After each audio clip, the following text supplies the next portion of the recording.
Hi! Brother El Panganiban po mula sa ITIAC Ministry, ang media ministry ng Tel Aviv International Seventh-day Adventist Church.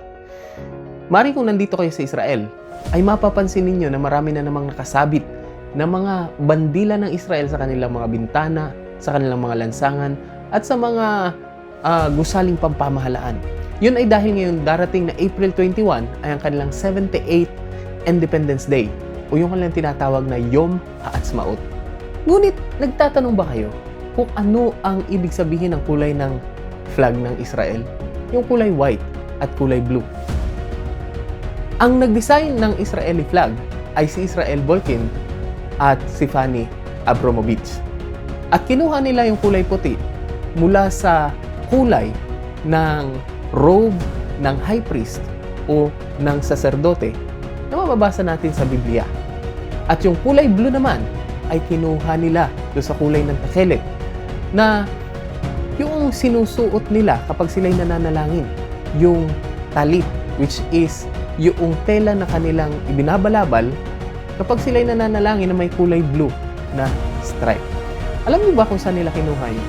Mababasa natin ito sa mga bilang chapter 15 verse 38 at 39. Ito po ang sabi: "Salitain mo sa mga anak na Israel at sabihin mo sa kanila na sila'y gumawa ng mga tirintas sa mga laylayan ng kanilang mga damit sa buong panahon ng kanilang mga lahi. At kanilang patungan ang tirintas ng bawat laylayan ng isang panaling bughaw. At sa inyo'y magiging isang tirintas upang inyong mamasdan at inyong maalaala ang lahat ng mga utos ng Panginoon at inyong tuparin. At upang huwag kayong sumunod sa inyong sariling puso at sa inyong sariling mga mata na siya ninyong ipinang-aatid." Ang kulay blue pala sa blue ng takhelet o sa blue ng Israeli flag ay nangangahulugan sa kulay ng kautusan. Na sinabi ng Panginoon na tuwing kanilang makikita ay maaalala nila ang kautusan ng Panginoon at kanilang susundin. Maaari ikaw ay hindi isang Hudyo. Ngunit bilang isang Kristiyano, tayo ay nasa ilalim ng bandila ni Kristo. Doon sa dugo na nadanak doon sa krus ng Kalbaryo na nagpalaya sa atin. At bilang tagasunod ni Kristo, tayo ay inaasahan na maging tagasunod ng kautusan. At ang kautusang ito ay tinatawag sa Santiago 1:25 na kautusan ng kalayaan.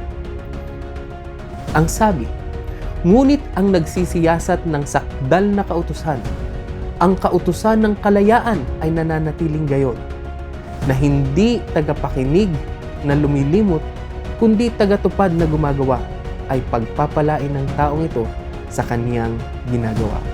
Nais mo bang maranasan ang tunay na kalayaan, kapayapaan at kagalakan? Tayo magpasailalim at magpasakop sa bandila ng ating Panginoong Hesukristo, sa kanyang walang hanggang pag-ibig na inaalok sa akin at sa inyo. Maraming salamat po at God bless sa ating lahat.